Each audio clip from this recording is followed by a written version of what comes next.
الحمد لله وكفى والسلام على عباده الذين اصطفى أما بعد أعوذ بالله من الشيطان الرجيم بسم الله الرحمن الرحيم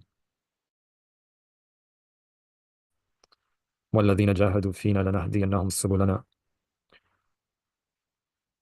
سبحان ربك رب العزة عما يصفون والسلام على المرسلين والحمد لله رب العالمين اللهم صل على سيدنا محمد وعلى آل سيدنا محمد وبارك وسلم اللهم صل على سيدنا محمد وعلى آل سيدنا محمد وبارك وسلم اللهم صل على سيدنا محمد وعلى آل سيدنا محمد وبارك وسلم. We live in a world that places a very high premium on ihsan, on excellence. And you will see that in every sphere of our life, excellence is something that is sought after. Excellence is admired. Excellence is appreciated. So, for example, just take a mundane activity like sports. People, they put a very high premium on being excellent in sports. And then every year or every 4 years, there are big festivals of sports. And the most excellent people, they gather to show their excellence. People are interested in following them. They have this appreciation for excellence.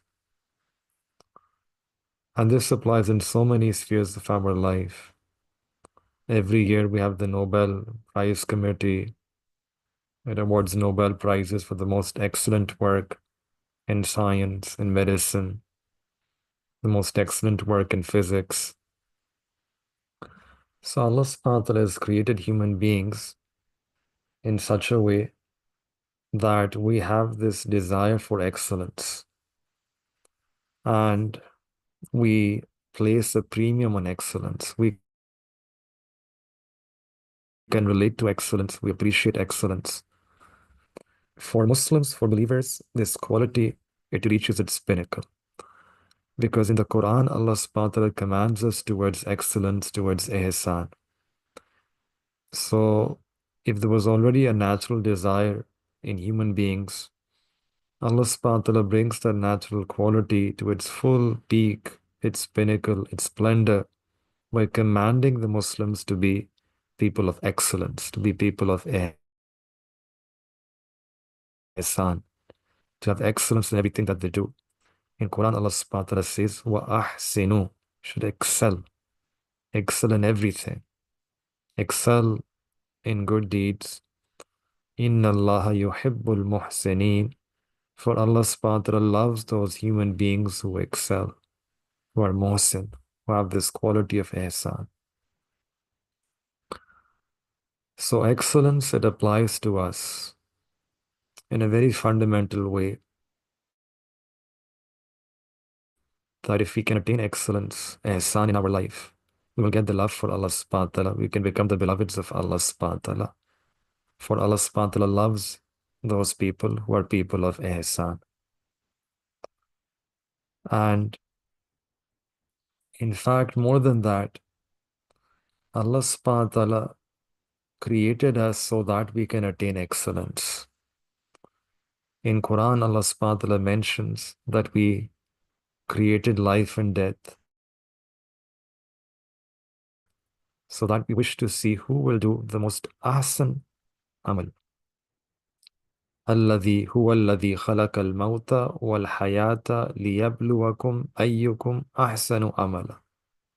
Allah subhanahu wa ta'ala is that being who has created life and death in order to see, in order to test that out of you, who will do the most excellent of amal, the most excellent of good deeds. It doesn't say aksaru amala, that who will do the most abundant deeds, who will have quantity. Allah Ta'ala also wants quality. Ahsan. Allah wants quality. And we also are living in such times that we have all become quality conscious. We are quality conscious about our clothes, shoes, things that we have in our homes. We want quality. We're willing to pay more, but we don't want to compromise on quality. In factories and organizations, industries,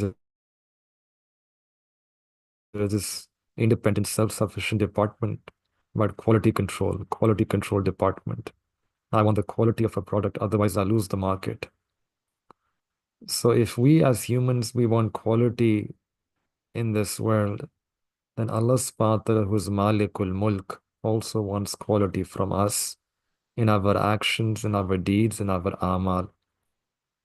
And that's why in order to get Jannat, in order to be able to meet Allah subhanahu wa ta'ala on the day of Qiyamah, Allah subhanahu wa ta'ala has set quality as the criterion. Many times we read the Quran and we might think that the purpose of our existence is ibadah. And people quote this ayah, وَمَا خَلَقْتَ الْجِنَّ وَالْإِنسَ إِلَّا لِيَعْبُدُونَ, that I haven't created jinn or mankind except for my ibadah. That's takhliq. The purpose of our creation, khalq, was ibadah. And Allah subhanahu wa ta'ala could have created us and allowed us to stay in Jannah. That was possible. But this life in the dunya that Allah subhanahu wa ta'ala has given us, for that there is another ayah. Why did Allah subhanahu wa ta'ala give us this life? خَلَقَ الْمَوْتَ وَالْحَيَاةَ, we gave you this life and death, this dunya. Why? So that we wish to see لِيَبْلُوَكُمْ أَيُّكُمْ أَحْسَنُ amala, to see that who will do the most ahsan, the most excellent of actions. So this dunya is about quality. Allah subhanahu wa ta'ala wants quality from each and every one of us. And every single action, every single deed, all of our ibadat, everyone they pray salah, they pray the same rakah, they recite the same ibara. But some people salah is like gold. Some people salah will be like silver. Some people salah will be like copper, will be like lead. And some will not even be valued as sand. There's a hadith in Mubarakah that some people they pray their salah will be thrown back at the face of the believer. Allah subhanahu wa ta'ala also wants quality in our amal. So we need to become people of Ihsan. Allah not only loves, not only commands us to become people of Ihsan, not only does Allah subhanahu wa ta'ala love the people of Ihsan, but in fact the purpose of our life, this dunya, hayat and maut, is Ihsan. Allah wants quality in our deeds. So we should try to have quality, to have Ihsan in everything that we do. And inshallah, this Ramadan Mubarak, we decided that we're going to look at Ihsan in every aspect of our life. Because Allah subhanahu wa ta'ala wants Ihsan in all our relationships, in all our good deeds. So Ihsan in our fasting, Ihsan in our relationship with Allah subhanahu wa ta'ala, Ihsan and excellence in our relationship with Allah subhanahu wa ta'ala, with the Prophet sallallahu alaihi wasallam. Similarly, have ihsan and excellence in our relationship with our parents, with our children, with our spouse, our neighbors, our friends, our colleagues. So this is a whole chapter. This is a whole way of living our life.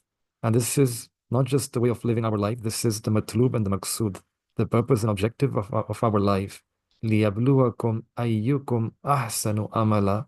We wish to see who will bring ihsan in their deeds, ihsan in their relationships, excellence in everything that they do. And Allah subhanahu wa ta'ala has then also set the criterion for us. What is excellence? Allah subhanahu wa ta'ala gave us a practical demonstration of that, a practical demonstration of excellence. The greatest example is none other than Sayyidina Rasulullah sallallahu alaihi wasallam. So if you want to know what is excellence, what is ihsan, then we just need to look at the life of the Prophet sallallahu alaihi wasallam, the seerah of Nabi alayhi salam, the sunnah of the Prophet sallallahu alaihi wasallam. For the Prophet sallallahu alaihi wasallam's life was nothing but excellent. Nothing but excellence. That is the sunnah of the Prophet sallallahu alaihi wasallam. That is the sunnah. There is no superior way of understanding deen. There is no superior way of establishing the deen. And there is no superior way of doing amal and acting upon the deen except that of the sunnah way of Rasulullah sallallahu alaihi wasallam. It's a perfect life. It's a perfect life. And, for the rest of the people, for the rest of us, we might be excellent in one aspect of our life. We might lack that excellence in other aspects. For example, someone might be excellent in their profession, but they might not be a good parent. Someone may be a good parent, but they may not be a good spouse. We are not perfectly excellent in every single thing, in every single of our relationships. Only the life of the Prophet ﷺ was such that you can zoom in with binoculars on any aspect of his blessed life, and you will find nothing but excellence. Quran Azim Allah subhanahu wa ta'ala himself testifies to this aspect. Allah says in Quran, لَقَدْ كَانَ لَكُمْ فِي رَسُولِ اللَّهِ أُسْوَةٌ حَسَنَةٌ. This is Allah subhanahu wa ta'ala testifying in the Quran that indeed we have given to you in the example of the Prophet sallallahu alaihi wasallam the most excellent example, the most excellent model, a perfect model that one can emulate. For every other person in this world who achieved greatness, that greatness or excellence is incomplete, imperfect. Because if they lived more, people say that they could have achieved more as per their potential. They did not achieve in their lifetime their full potential. There was still more that they could have done. When Alexander the Great, he passed away, people said that he died too young. If he lived longer, he would have conquered more territories. People say that about scientists, about soldiers, about great people, that they could have done more. They could have done more. So it wasn't perfect. It's still unfulfilled. The life was unfulfilled. Even about the scholars, people say that they served us immensely, served the deen immensely with the writings, with their books, with their text, but they died too soon. If they lived more, they could have given more benefit to the community. And there is again only one example in history that we find, and that is in the plains of Arafah, not in the darkness of night, but in broad daylight, not with a couple of witnesses, but more than 100,000 Sahaba around him. The Prophet addressing the Sahaba at the plains of Arafah, Hajjatul Wida, and asking them that, "Oh, my Sahaba, have I fulfilled the goal, the mission, the purpose with which I was sent to this world? Have I delivered to you this trust, the amana that Allah subhanahu wa ta'ala held me responsible?" And then all the Sahaba they testified by saying that قد بلغت قد بلغت الأمانة وأديت الأمانة بلغت الرسالة وأديت الأمانة, that we bear witness that, O Messenger of Allah, you have indeed fulfilled your purpose, your mission, your goal. You delivered the trust. You have by all means fulfilled this responsibility that Allah subhanahu wa ta'ala placed on your shoulders. And at that time, the Prophet says, when he looked up towards the sky, raised his index finger to the sky and said that Allahumma shahada, Allahumma shahada, that, "Oh Allah, you be my witness. Allah, bear witness that these people are testifying that I fulfilled the mission." So the life of the Prophet ﷺ was complete, was perfect, was excellent. The mission was accomplished. And that is why there is no superior way, no superior role model, no one more perfect to emulate than than have the example of the Prophet ﷺ. So when we look at Nabi alayhi salatu wasalam, and specifically, inshallah, we're looking at different aspects of excellence, the way it applies to us in our life. Like we said, excellence in our relationship with Allah, Allah subhanahu wa ta'ala, in our relationship with the Prophet sallallahu, in our other roles that we have in our life.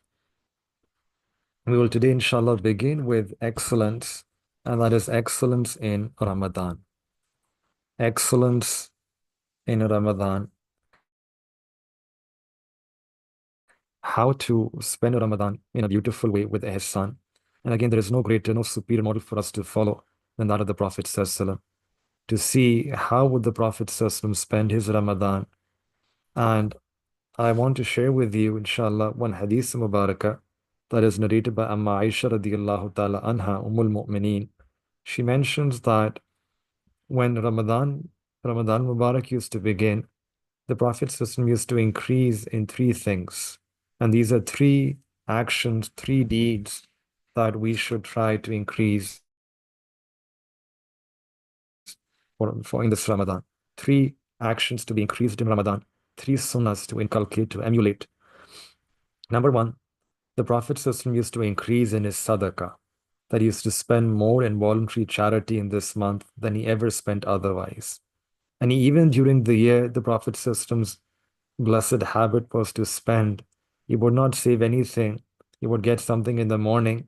By evening, he would have distributed that among the poor, the needy.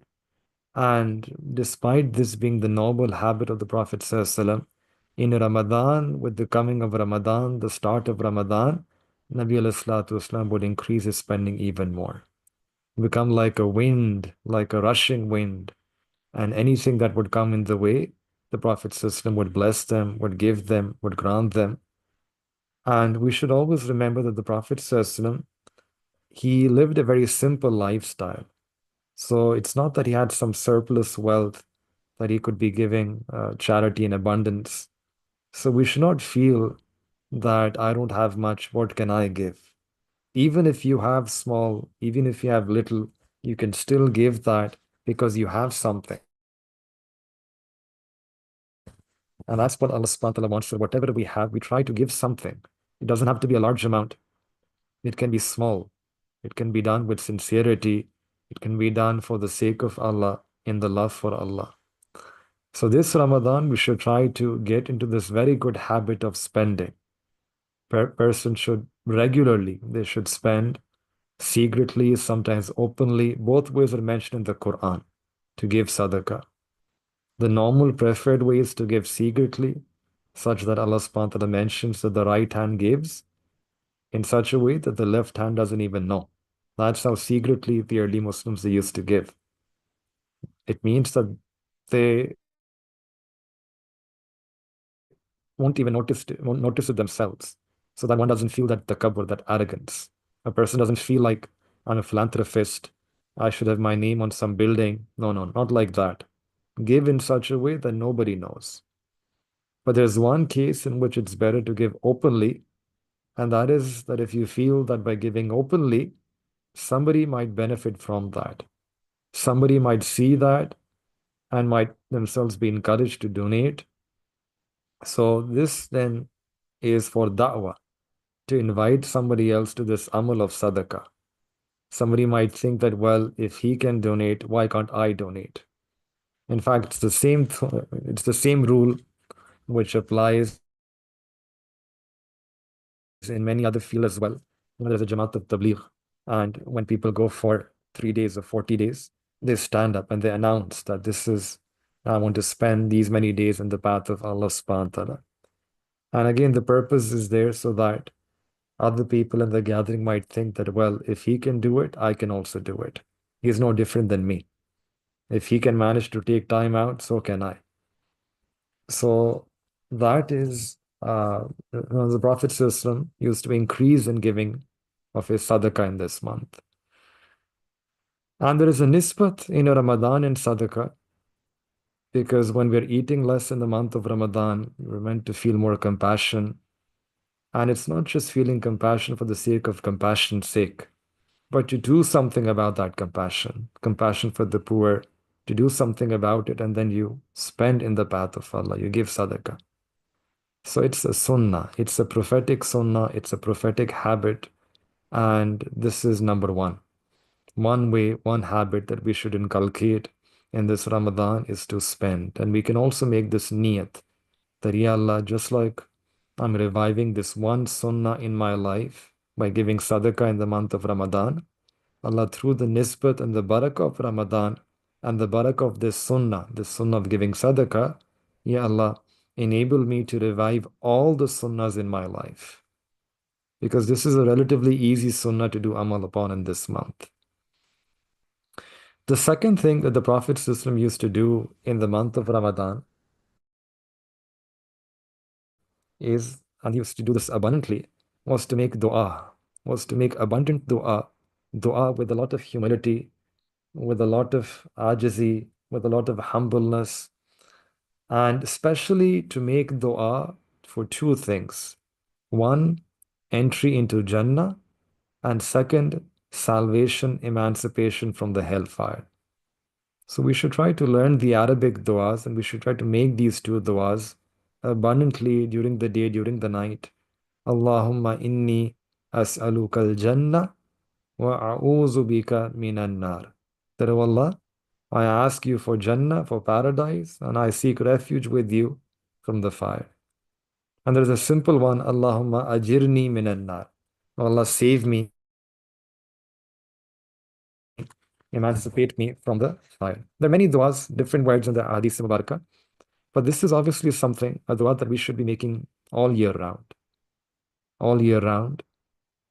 And this is something we all know about Ramadan. That in Ramadan, we should be making this dua in particular, specifically and specially. Why? Because there's something special that happens on the first of Ramadan, and that is the gates of Jahannam are closed in this month, and the gates of Jannat are opened up. 7 gates of Jahannam are all closed. 8 gates of Jannah all opened in this month of Ramadan. This is the month of Rahmah. It's a month of more Qubuliyah. And it's not just a symbolic thing.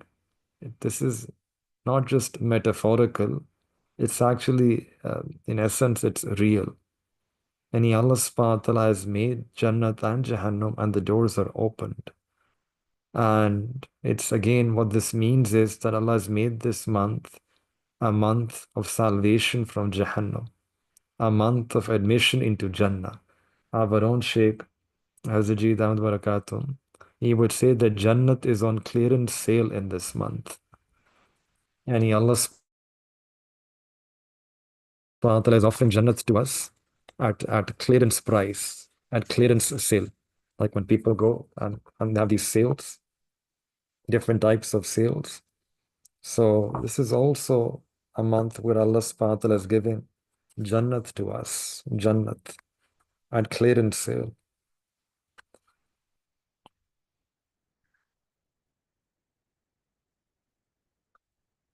And because Allah subhanahu wa ta'ala has made this month a month of Jannah, entry into Jannah, that's why the Prophet ﷺ used to increase his du'as. Because there is a greater chance that our dua of salvation from hell, from fire, will be accepted in this month when this is a month of greater rahmah. And a month when out of Allah subhanahu wa ta'ala's rahmah, Allah subhanahu wa ta'ala has closed the gates of Jahannam. So we can, inshallah, use this fact to make dua. And we can say, we can make dua in the way that, Ya Allah, just as you have closed the gates of Jahannam in this month of Ramadan, Ya Allah, I ask you to close the gates of Jahannam for me in my whole life. Close all the pathways, all the openings, all those things that lead to those gates for me in my life. And Ya Allah, just like you have opened up the doors or gates of Jannah in this month of Ramadan,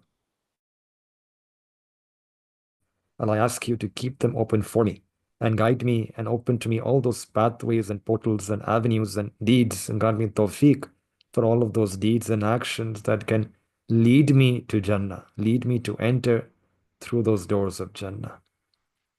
So this is the second thing that the Prophet ﷺ used to do to increase in making dua, especially dua for entry into Jannah and dua for saving salvation from the hellfire. And the third thing that Nabi Islam used to increase in this month was his ibadat, was a'mal, was good deeds. And the ultimate incentive for increasing ibadat in this month of Ramadan is that Allah subhanahu wa ta'ala told the Prophet sallallahu alaihi wasallam, this is again narrated to us in a hadith, that Allah subhanahu wa ta'ala gives a reward for one fard for every single nafil act that is performed in this month. And for every fard that is performed in this month, Allah subhanahu wa ta'ala gives the reward of 70 farais. And what Allah subhanahu wa ta'ala is actually doing here, Allah subhanahu wa ta'ala is not just giving us the ajr, it's not just increasing the rate of reward. He's actually trying to help us. He's trying to help us in our training. Like sometimes you go on a 1 month intensive workshop. People do different things to facilitate your success in that workshop. They give you that environment. They try to give you good food, good housing, good instruction, good seminars, good reading material. Allah subhanahu wa ta'ala is doing all of that for us in this month of Ramadan. And by increasing the reward, Allah subhanahu wa ta'ala is also, in addition, increasing the effect of that ibadah. Effect means that the amal has on you. So, for example, for salah, Allah says in Quran, Inna salata tanha anil fahsha'i wal munkar. That salah will prohibit a person from immorality, from munkar. Now, this is a hakikat. In Ramadan, when a person prays one fard, it's as if you prayed 70 farais. So the ability of that one farz is now 70 times more powerful in keeping you away from the fahsha and the munkar. Allahu Akbar. So the power increases of that fard ibadat. The effect of that ibadat increases. Similarly for nafil, in the month of Ramadan, the nafil is increased to the magnitude of fard. So that means that these 20 taraweeh rakat, for example, 20 taraweeh that one prays, although their legal shari status is that they are sunnat muakkada, they're not fard. But the reward and the asr will be as if we prayed 20 fara'id, 20 rakat of fard outside the month of Ramadan. And Allah Ta'ala is boosting the power, magnifying the power of our ibadat, also boosting the effect of that ibadat on us. And all of this again, everything in Ramadan, it's about Allah Ta'ala giving us that perfect environment that we try to do as much ibadat as possible. And the way to do this practically is then try to free oneself from every other consideration in this month. Obviously, people will have roles and responsibilities. So for students, they'll have to study, for teachers, they'll have to teach, for workers, they'll have to work.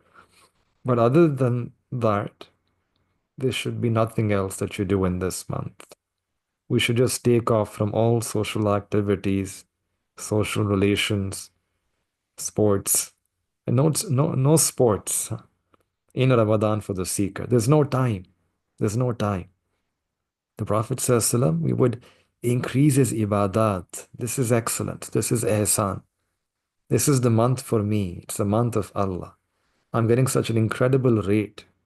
If somebody told you that I'll give you 70 times your daily wages, 70 times your paycheck, 70 times your monthly salary this month, we're not going to play cricket or baseball or basketball, right, all night long. No way. So this is how we should be thinking about deen as well. That Allah is saying 70 times your fard, for every fard. Convert your nafil into fard. So it means that this month is a month of doing ibadah. We should view this like my season, like my season. Like different people have their own seasons. This is my season. Farmers have their season in the month of March. Shop owners, they have their season. That's the Ramadan, but in a different way, especially the nights before Eid. They're up, right?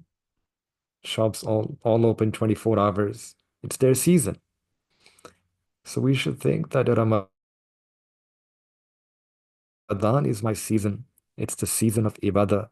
It's the season of a'mal, good deeds. I have to do maximum amount that I can in this month of Ramadan. I have to boost myself. Like sometimes students, they prepare for the final exams and it's the finals week. And if you're really lazy, then one night before the final exam, right, you pull an all-nighter. That's the way we should treat Ramadan. That's the way the Prophet ﷺ, the early Muslims, they would treat Ramadan, that they're in the zone. They're in the zone. They are not meeting, they're, they're so busy in ibadah that they don't have time for anything else. Imam Malik rahmatullah alayh, he would cut down his teaching and he would just say that this is the month of Quran, and then he would spend the whole month in ibadah, in tilawah, in reciting Quran. So even for those of us who are working or studying we are not totally free, but we have weekends, we have some part during the weekdays. We should use that maximum amount of ibadah, such that everyone around us, they should know that Ramadan is here. They know that they should not come near you in Ramadan because there's some craze that has come over this person in Ramadan. You'll either find this person on the musalla praying, or you'll find them reading Quran in their room, or praying salah, or making dhikr, making istighfar, making dua, sitting in a gathering, studying ilm. No, they're gone in this month. That's how we should behave because that's what Allah subhanahu wa ta'ala has put in this month for us. When Allah subhanahu wa ta'ala has put His maximal mercy in this month, He has put His maximal rahmah, His maximal barakat, His maximal karam, His maximal fazl is coming in this month. Allah has given this month to us. Put His maximum of everything, every kind of mercy, the maximal level. Allah subhanahu wa ta'ala has placed that in this month. We should respond. It's that simple. We should respond. We should reciprocate, right? If you look at the asal of the Abd-Rab relationship, Abd-Rab relationship, Allah subhanahu wa ta'ala is sending so much, so much. And all we need to do is just reciprocate, just respond. We don't have to initiate. Allah subhanahu wa ta'ala is initiating everything. He is taking the first step. He is giving everything. His rahmat is coming on us. He's showering His rahmat upon us. He's showering His rizq upon us. He's showering His blessings upon us. He's showering His love upon us. He's showering His maghfirah and forgiveness upon us. He's showering His barakat and fazl upon us. He's showering every single type of grace and favor upon us. Allah subhanahu wa ta'ala has initiated Ramadan. He brought us to this Ramadan. He made us enter into this Ramadan. And He is giving all of these things in Ramadan. He is initiating all these things about Ramadan. All we need to do is just accept. All we need to do is just absorb it. We just have to go along with the game, this game plan. Everything is set. Everything is set. We just need to accept. We just need to respond. Just need to reciprocate. يُحِبُّهُمْ وَيُحِبُّونَهُ. He loves them and then they love Him. And still, if after all of this, we don't take it. We don't accept it. We don't absorb all of this that is coming from Allah subhanahu wa ta'ala. We just ignore and let it go and spurn it. Then Allah subhanahu wa ta'ala is in the Quran, Allah says such beautiful words. Allah says, Ya ayyuhal insan, ma gharraka bi rabbikal kareem. O insan, O mankind, what has deceived you concerning your generous Rabb? O humanity, right? What is it that has deceived you about your kind and generous and loving Lord? And what more can Allah subhanahu wa ta'ala have done to entice us, to entice you? Why is it that you have yet to fall in love with Him? Why is it that you have yet to love worshipping Him? And what more can Allah subhanahu wa ta'ala do? There's nothing more. And Allah subhanahu wa ta'ala has, and what you say sometimes in English, hasn't left any leaf unturned in this month. He has gone to the extreme in His sifat, in His attribute, in the way He is treating us. Maximum mercy, maximum barakah. Now, we are the blessed ummah. Allah subhanahu wa ta'ala gave us this month. Allah ta'ala is so intently looking upon us, so intently wanting us to reciprocate, wanting us to return back to Him. He's waiting in anticipation, waiting in expectation, intently waiting for us to go back to Him in this month, return back to Him in this month. If we can become even 1% as intent on Allah subhanahu wa ta'ala as Allah ta'ala is intent on us, you could become a wali of Allah ta'ala overnight. Overnight, one can become a wali, a true lover and a beloved of Allah.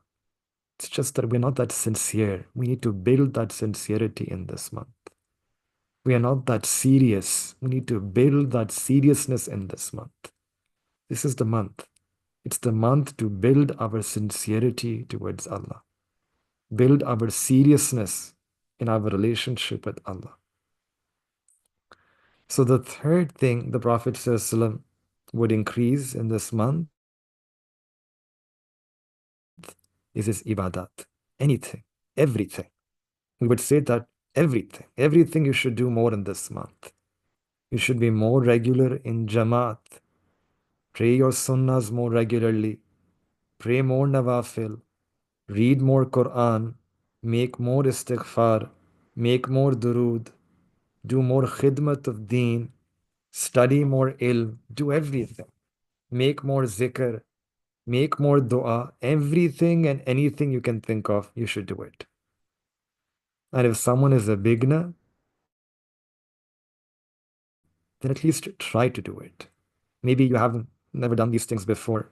Maybe some of you might have heard things like Salat al-Tasbih, or maybe Surah Kahf on Friday, Surah Yasin after Fajr. Anything and everything that you ever heard in your life, this is the month to do it. This is the month to increase in your ibadah. Inshallah, you will see the effect of that ibadah.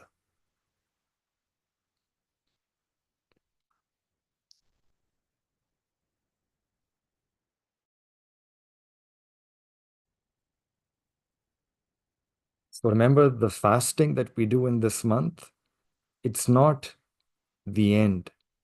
It's a means. Fasting will help you increase your ibadah, but we have to take it to the next step. And the Prophet ﷺ, again, if you link this back to the Sunnah, even though Nabi Islam all year long would be doing ibadat, all year long would do so much ibadat at night that the blessed feet of the Prophet ﷺ would become swollen. Plus, Nabi Islam had this incredible responsibility of dawah. And still the Prophet ﷺ increased his ibadat. And there was no free time. The Prophet ﷺ was not wasting time. So it means that if the Prophet ﷺ increased his ibadah, there is something about this month. Everything has its place. Everything has its place. Everything has its place. Everything has its time. This month, the place and time for this month is about increasing our ibadat. It's about becoming a person of worship, a person of ibadah in this month. That is the sunnah of the Prophet ﷺ. And like we said at the start, that there is no superior way of understanding the deen and acting upon the deen except that of the sunnah of the Prophet ﷺ. So spend more time on the musalla, on the prayer mat, have a ta'alluq with the musalla. This is also sunnah. The early Muslims used to spend a lot of time on the musalla. That was their real home. For us, the prayer mat, the musalla, it's just a random thing. Sometimes we sit on it, sometimes we stand on it. It's not the asl of our life. It's not the primary thing of our life. The asl of our life is, let's say for students, might be the university. For a professor, it's your office, your research, your teaching, your university, your hospital, your work. Allah is saying, no, the asl of a mu'min has to be their deen.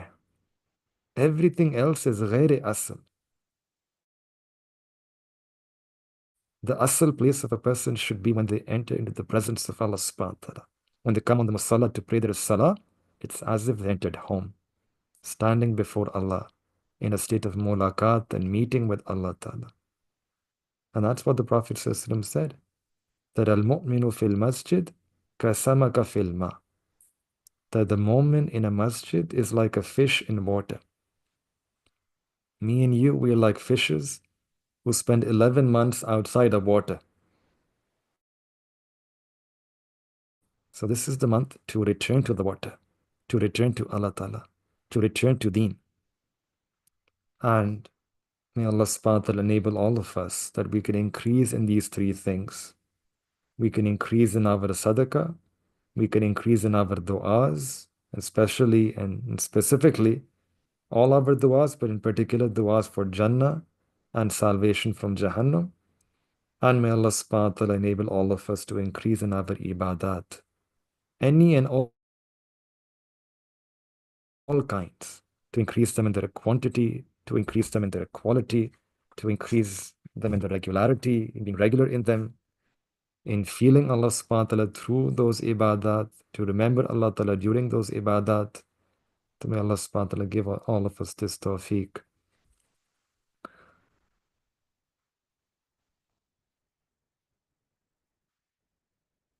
One last thing regarding ibadah is that one of the greatest ibadat is to leave sin. One Sahabi came to the Prophet ﷺ and said that, Ya Rasulullah, I wish to become the greatest worshipper in the sight of Allah. What should I do? And the Prophet ﷺ said that leave the sin, leave those things which are haram, impermissible, and you will become the most worshipping servant in the sight of Allah subhanahu wa ta'ala. So, on one hand, we might be increasing in our good deeds, and that is important, but leaving sins is more important. Because if we don't leave sins, we are leaving these holes in our heart through which all the nur will be sucked out. We are doing many ibadat in Ramadan, but if we don't leave sin, we are not plugging the drain.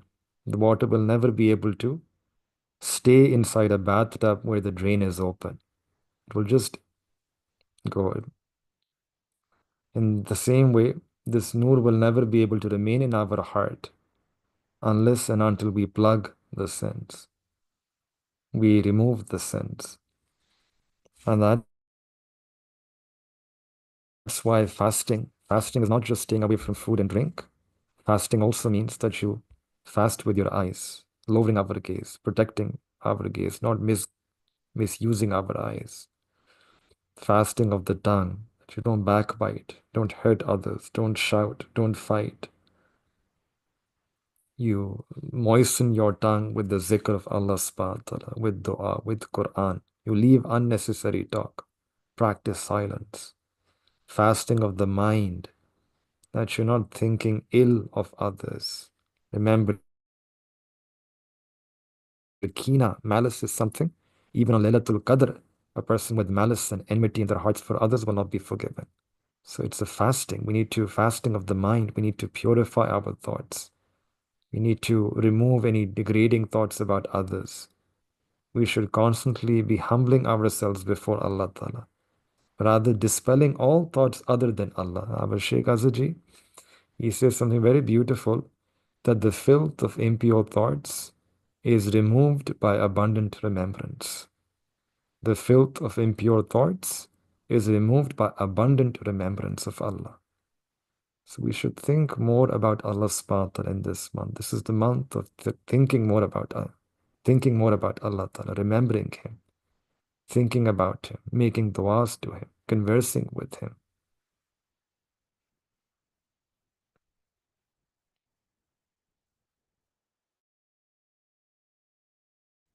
May Allah subhanahu wa ta'ala give us this tawfiq.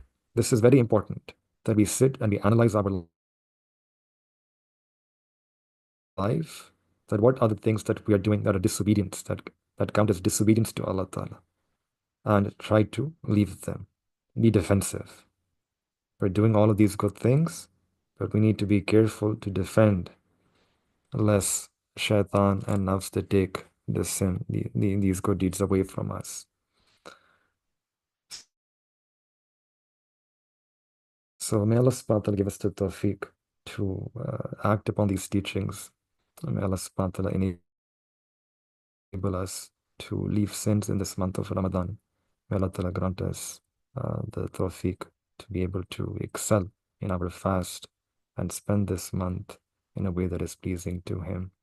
وآخر دعوانا أن الحمد لله رب العالمين. Inshallah, we will continue with the different topics about excellence as it applies to different roles and aspects of our life. And we make dua that by the barakah of these lessons, by the barakah of these sessions, may Allah subhanahu wa ta'ala grant all of us this quality of ihsan, excellence in our relationship with Him. May Allah ta'ala make us people of ihsan, who worship Allah subhanahu wa ta'ala in such a way that we can see Him or be aware that at least He sees us. May Allah subhanahu wa ta'ala grant us ihsan in our relationship with the Prophet sallallahu alaihi wasallam, deep love for Nabi alayhi salam, deep emulation and ittiba of the sunnah of Nabi alayhi salatu wasalam. May Allah subhanahu wa ta'ala grant us ihsan and excellence in our different roles that we play in our life. Hukukul ibad. May Allah ta'ala grant us ihsan in our hukukul ibad and in every deed. And through this ihsan, may Allah subhanahu wa ta'ala make us His beloveds, grant us His love, grant us His muhabba. Inna Allah yuhibbul muhsineen. May Allah ta'ala accept this intention from all of us tonight. Wa akhiru da'wana anil hamdulillahi rabbil alameen.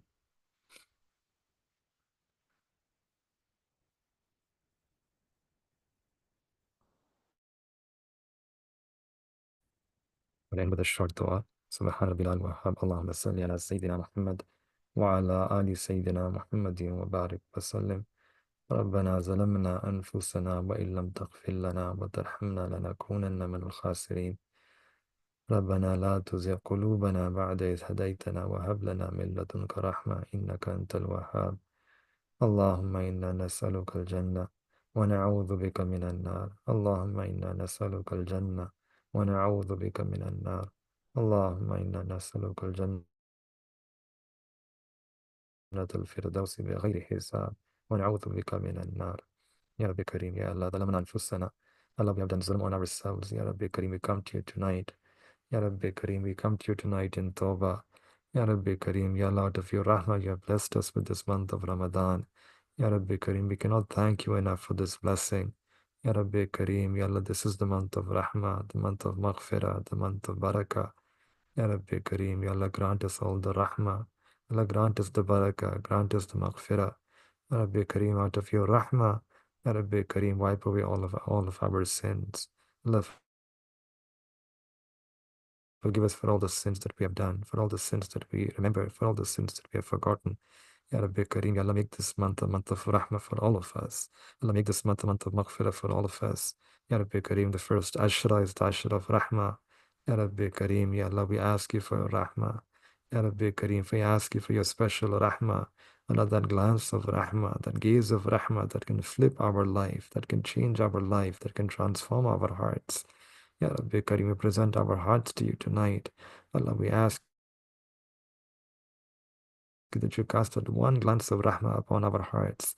Ya Rabbi Kareem, fill our hearts with your muhabba, fill our hearts with your qurb, with your mahbubiyah. Ya Rabbi Kareem, Ya Allah, fill our hearts with your ma'rifah. Ya Rabbi Kareem, fill our hearts with taqwa, with tahara, with tazkiyah, with ihsan. Ya Rabbi Kareem, Ya Allah, grant us an ihsani life, an imani life, an Islami life, a life that is pleasing to you. Ya Rabbi Kareem, Ya Allah, grant us ihsan in our relationship with you. Allah, enable us to reach that level of ihsan in our salah, that, Ya Allah, we worship you as if we can see you, or Ya Allah, we are aware that you're watching us. Ya Rabbi Kareem, grant us ihsan in our relationship with the Prophet Sallallahu. Allah, grant us this deep love and muhabba for the sunnah, this deep love and muhabba for every single sunnah, zahir and batin.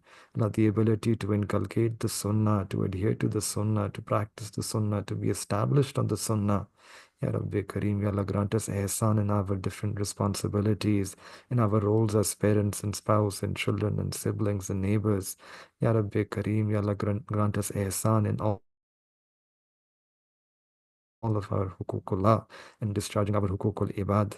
Ya Rabbi Kareem, Ya Allah, grant us your muhabba. Allah, make us amongst the muhsineen, the muqarrabeen, the muttaqeen. Allah, grant us, Ya Allah, the noor of wilaya. Allah, grant us, Ya Rabbi Kareem, the noor of your wilaya. Ya Rabbi Kareem, make us love you more than anything else in our life. Ya Rabbi Kareem, Ya Allah, grant us and increase us in our love for you, and increase us in our love for all those who are beloved to you, for all those who love you, for all those who are beloved to you. Allah, increase us in our love for the Prophet Sallallahu, and our love for all those who loved by the Prophet Sallallahu, and those who love the Prophet Sallallahu. Enable us to, Ya Allah, live in this love, live on this love, and die on this love, and be raised up on the day of Qiyamah on this love. Ya Rabbi Kareem, include our names amongst the muhibbeen and the mahbubeen. Allah, include our names amongst the muttaqeen, the muqarrabeen. Ya Rabbi Kareem, adorn us with all the sifat al-mu'minana that you have mentioned in the Quran. Ya Rabbi Kareem, Ya Allah, enable us to emulate the footsteps of the Nabiyeen, the Siddiqeen, the Shuhada, and the Salihin. Ya Rabbi Kareem, whatever pious intentions any one of us have in our hearts, Ya Rabbi Kareem, grant us, Ya Allah, our pious intentions. Grant us more than what we can ask from you. Ya Rabbi Kareem, whatever khair, barakah, blessings, Allah, your beloved servants, Nabi alayhi salatu wasalam, asked from you in this month of Ramadan. Allah, we ask you for that same khair and goodness and barakah and afiyah. Ya Rabbi Kareem, Ya Allah, grant us, Ya Allah, afiyah and rahmah in this month. Ya Rabbi Kareem, Ya Allah, make this the best Ramadan of our life, a life-changing Ramadan of our life, a life-transforming Ramadan. Ya Rabbi Kareem, we wish to, Ya Allah, give ourselves over to you. We want to hand ourselves over to you. We want to submit ourselves to you. We want to surrender ourselves to you. Ya Rabbi Kareem, we want to present ourselves to you. Ya Rabbi Kareem, accept us, Ya Allah. Allah, accept us from to be amongst your truest of ibads. Ya Rabbi Kareem, accept us, Ya Allah. ربنا تقبل منا إنك أنت السميع العليم وتب علينا إنك أنت التواب الرحيم وصلى الله تعالى على حبيبه خير خلق محمد وعلى آله وصحبه أجمعين آمين برحمتك يا أرحم الراحمين.